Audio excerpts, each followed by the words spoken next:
बता। अभी जैसे मैं बचपन से मेरा भाव ये है, ये नहीं माला घुमाने को महत्व नहीं देता था पहले। अभी तो चलो, अभी उसका मुझे रहस्य पता चला जब गुरु करने के बाद वो पता चला क्या महत्व होता है। तो पहले मेरा कर्म मतलब ये ऐसा था कि किसी को जानवर को परेशान नहीं करना, किसी गाय को रोटी खिला दिए, कुत्ते को रोटी खिला दिए, या चिड़िया को दाना डाल दिए, या मछली को कुछ खिला दिए। बस उसमें मेरा ज्यादा यानी सेवा कार्य में ज्यादा रहता था। मैं यानी सोचता था ये क्या माला घुमाते रहते, इससे क्या फायदा होगा, ठीक है। अच्छा। पर अचानक पता नहीं, मैं इसके पहले भी मैंने पता नहीं आपको बताया कि नहीं, जब अपन जब 12वीं में जाते हैं तो 11वीं से ही उसकी क्लासेस पहले चालू हो जाती है, उसकी प्रैक्टिस 12वीं की। जी। तो मैं ऐसा सुबह का 6 बजे निकला था ट्यूशन के लिए, जी। और गर्मी का समय था, मैं 2 बजे घर को आया। और जी। गर्मी हमारे यहाँ बहुत पड़ती है, ये इधर थोड़ा विदर्भ में के साइड बहुत गर्मी पड़ती है। तो मैंने सोचा कि क्या जीवन है, मैं सुबह से गया और दोपहर को आ रहा हूँ, और ये मैं थोड़ा एकदम थोड़ा शांत हो गया। मतलब थोड़ा सा हमारा थोड़ा मिट्टी का लेपन से बना हुआ मकान है, तो थोड़ा ऊपर के कमरे में थोड़ा अच्छा लगता है, शांत ठंडा। तो मैं ऐसा सोच में थोड़ा डूब गया कि मेरा अपना क्या जीवन है, मैं सुबह से गया, अभी दोपहर को आ रहा हूँ, इतनी गर्मी है। आखिर मनुष्य के जीवन, मैंने प्रश्न उठा मेरे अंदर कि मनुष्य के जीवन का उद्देश्य क्या है। इससे मैं कमाऊंगा तो अच्छी नौकरी मिल जाएगी, फिर शादी होगी, बच्चे होगी, आखिर तो संसार में ही फंसना है।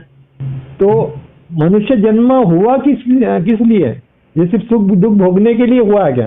तो मेरे मन में ऐसा विचार आया कि क्यों ना हो किसी ईश्वर को ही प्रकट कर लिया जाए, कि जिससे मेरे को ये परेशानी भी ना हो। यानी जो अभी तकलीफ हो रही थी, गर्मी भी बहुत थी उस समय, गर्मी का ही मौसम था, जी। और इससे कोई शक्ति पा करके मैं लोगों का भला भी कर सकूं।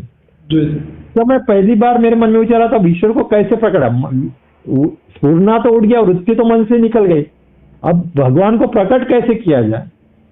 तो ऐसे ही टीवी सीरियल उस समय शायद ओम नमः शिवाय ऐसा कुछ सीरियल था, तो वहाँ एक लड़की ने भगवान शिव को पुकारा, भगवान शिव कुछ प्रकट नहीं, तो उसने अपना हाथ काट लिया, ठीक है ना, और भगवान शिव उसके सामने प्रकट हुए। तो मेरे मन ने सोचा मैं भी क्यों ना ऐसा करूं। तो ये जो हरतालिका का व्रत रखती है ना महिलाएं, वो शिव जी का पिंड वगैरह बनाती है, तो मैंने सोचा चलो ऐसा ही करके देखते हैं। ये मैंने पर श्रद्धा भक्ति से कि चलो नस का कट जाएगी, खून बहने लगेगा, भगवान आके बोलेंगे अरे बच्चा क्या चाहिए मांग ले। अब तो उस समय इतनी कोई बुद्धि नहीं थी, कोई भक्ति तो थी नहीं, तो ऐसा किया तो भगवान तो कुछ नहीं आए। पर उस समय से मेरी ईश्वर में रुचि चालू हो गई, मतलब भाव जुड़ गया कि चलो। तो उसके बाद मेरा पढ़ाई को नहीं लगा, एग्जाम भी आ गई, मैं भगवान का नाम है, जिस किताब में सामने रहती नहीं, आप प्रकट पाना है तो आप तेरे को ही पाना है बस। अब उस समय में 12वीं का भी ये आ गया, मतलब परीक्षा किताब लेके तो मैं बैठता था, नाम से भगवान नारायण नारायण नारायण जप करते रहता था। पर जब 12वीं की एग्जाम आई तो मैं डर गया, अरे पढ़ाई तो कुछ हुई नहीं है, अब एग्जाम कैसे देंगे। तो फिर मैं घर छोड़ के फिर निकल गया कि अब पाऊंगा तब तेरे को पाऊंगा ही किसी भी हालत में। मैंने किसी भी घर में कि अब मैं भगवान को पाने के लिए जा रहा हूँ, जब तक वो मिल नहीं जाते तब तक रिटर्न नहीं होगा। 7 दिन तक जंगल में भूखा पैसा पड़ा रहा। उस समय पता नहीं ठंडी के भी दिन थे, बारिश भी चालू थी।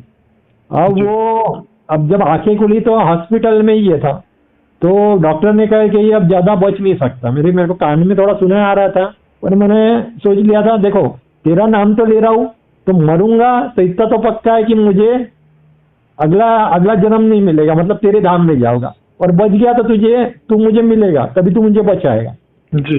तो उससे जैसे मैं पार हुआ, तो बाद में तकलीफ भी बहुत है, देखो शारीरिक पीड़ा तो होती ही। अब हालांकि मैंने मतलब उस समय अपनी अकल के हिसाब से मतलब ये सोचा कि मैंने भगवान को ही बंधन में यानी प्रश्न में डाल दिया है कि क्या करना चाहिए।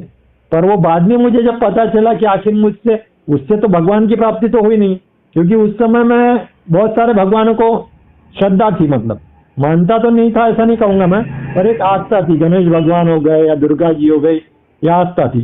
तो कभी उस भगवान का नाम पुकार रहा हूँ, कभी उस भगवान का जंगल में बैठे बैठे इसका नाम पुकारा, उसका नाम पुकारा। और उस समय से मेरी एक भक्ति चालू हुई। बाद में मेरा मन सबसे हटके भगवान कृष्ण में लग गया। कृष्ण का नाम स्मरण करता था, क्योंकि तकलीफ बहुत हो गई थी, तो फिर मैंने सोचा कि नहीं, ये इससे तो भगवान मिलने वाले नहीं है, पर एक ईश्वर का रंग लग गया मुझे तो सब करने के बाद।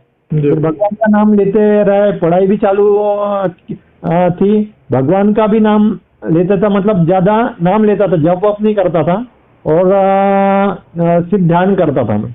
उस समय से मैं ध्यान कर रहा हूँ, लगभग 18 साल की उम्र रही होगी तब मैं।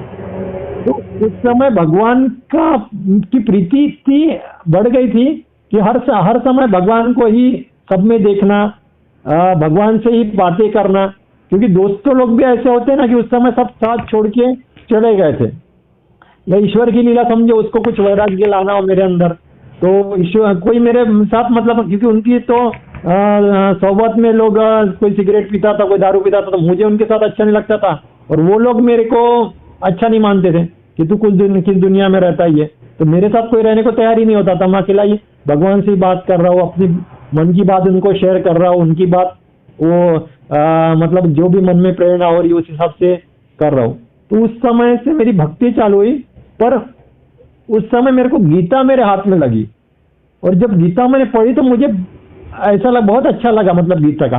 तो गीता में जो लिखा था कि गुरु जीवन में होना चाहिए, तो उसी समय से मैं गुरु को भी खोजता था कॉलेज में जाते हुए कि कहीं मिल जाए, और उस समय उन्होंने प्रेरणा दी कि तुम इनकी शरण जा। अब पता नहीं सही में भगवान आके मुझे वहां लेके गए, क्योंकि मुझे तब तक ये पता नहीं था कि आसाराम बाबू का आश्रम भी है गोंदिया में, क्योंकि मुझे कहीं बाहर का शौक ही नहीं था, कहीं घूमने फिरने का। मैं बस अपने कॉलेज से घर, अपनी पढ़ाई, बस, ज्यादा दोस्त यार मेरे नहीं थे। तो उन्होंने प्रेरणा दी। तो यहाँ आसाराम बाबू की किताबें भी मेरे मामा जी वगैरह उनके दीक्षा लिए थे, उनके रजिस्टर वगैरह भी होते थे, वहाँ सुविचार भी रहते थे, मैं पढ़ता भी था, अच्छा भी लगता था, शांति भी मिलती थी।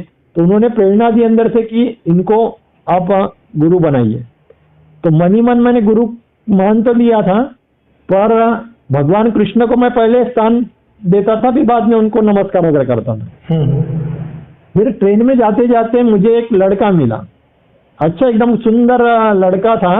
अब पता नहीं, हो सकता है वो मेरे जो लगता है वो भगवान कृष्ण ही होंगे, कोई भी हो, या कोई उनके रूप में कोई आया हो। तो मैंने बताया कि मैं ऐसी भगवान कृष्ण की भक्ति करता हूँ। तो उन्होंने मुझे पूछे कि तुमने गुरु की है क्या, तुमने दीक्षा ली क्या।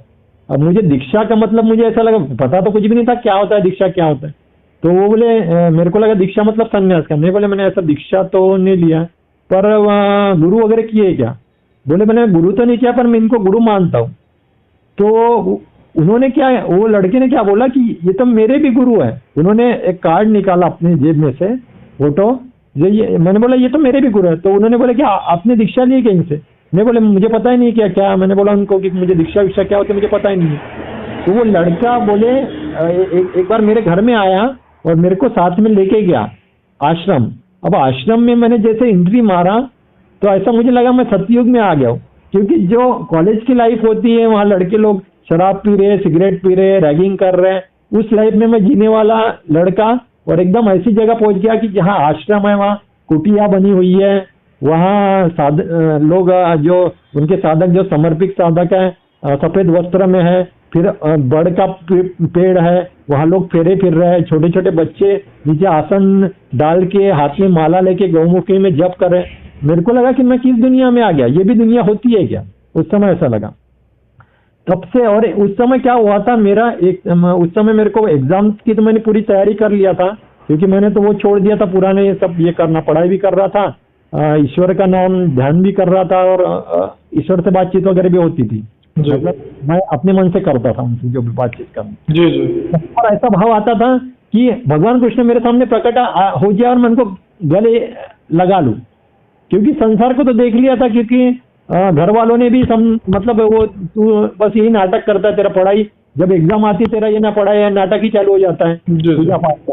तो ऐसा उनका फिर भी मेरा घर वालों से थोड़ा यही रहता था थोड़ा। जी। एक साल तो मेरा वो उस समय मेरे को टाइफाइड हो गया, पढ़ाई मैंने पूरी कर लिया था, जबकि पढ़ाई में मैं पहले से होशियार था। फर्स्ट क्लास तो मेरा कहीं जाता नहीं था, क्योंकि पढ़ाई मैं सुबह 3 बजे उठ के ही चालू कर देता था। तो उस समय हुआ क्या, मैंने बहुत मेहनत किया था, फाइनल की एग्जाम भी आ गई और मुझे